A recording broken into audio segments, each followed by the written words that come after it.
Howdy, folks. Thanks for tuning in. Hope y'all doing okay today. If you like any of the content that I put up, and I realize it's very low buck production, but if you like any of it, give me a comment, a like, subscribe, hit the notification bell if you want to know when I post up new stuff.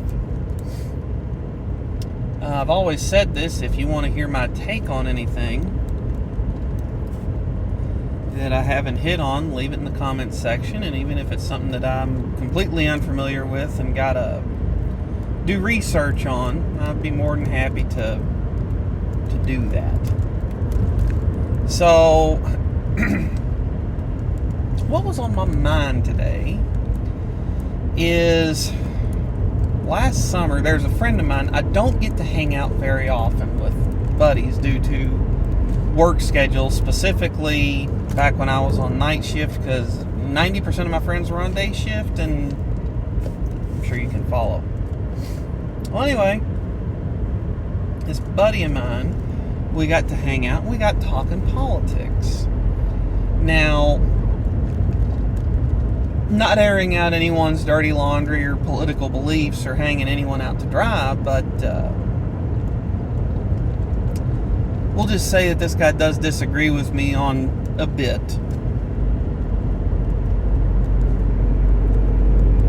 But anyway, we sat down in his basement. We each had a cold beer, and there was a mutual friend of ours there, just kind of chilling.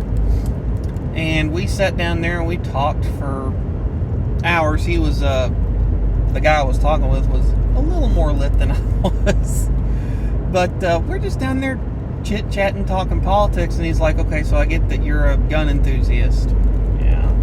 Explain the Second Amendment to me. Why this, that, and the other. Okay, so I kind of went through all of his questions one by one and answered them to the best of my ability. He's like, okay, I see why you would think that, why that makes sense.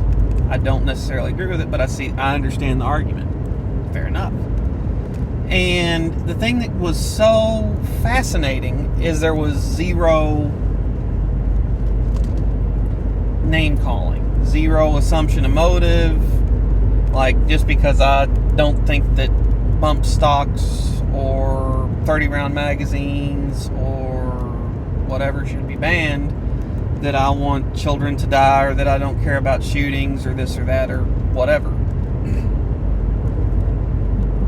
And there was lots of back and forth. And he's like, I'm in support of red flag laws. I've said, I'm really not.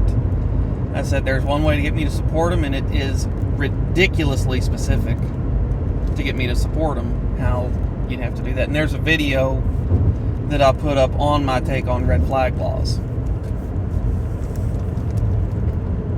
So, anyway, I wish that more people acted that way when they're talking to people that they disagree with on an issue, even if they're same party, because there's lots of divisions inside political, broad political ideologies. So I wish that more people sat down and talked like that. I think that if the short form interview that's on a lot of television networks ended up dying off, where, look, you've got 3 to 6 people in a 7-minute slot before a commercial break, and they've all, even if they agree or disagree on this, that, or the other, they've all got to get their good points in, and zap, oh, I got them real good. They've all got to get all them points in the 5 minutes before a commercial break. And so I think that a lot of mainstream television roundtables contribute to a lot of political divisiveness. I don't think that they help anything, because it's all gotchas and not carefully worded arguments for whatever you're for. And the thing is, okay, you can support something barely. You can support something a lot. You can support something and not be a fan of it. My mom is very pro Second Amendment. She is nervous around handguns. She was not brought up in a household with a lot of guns. She was never taught at a young age how to handle firearms. And so it's not something that she is exceedingly comfortable with. She can shoot, she don't like it. So, anyway, I wish more people could have civil discussions and disagreements than what currently seems to be dominating the political landscape, where it's, well, you disagree with me, well, you're a racist that doesn't care if children get shot in school shootings, and leave that there. That's what I got, folks. Thanks for tuning in. Catch y'all next time.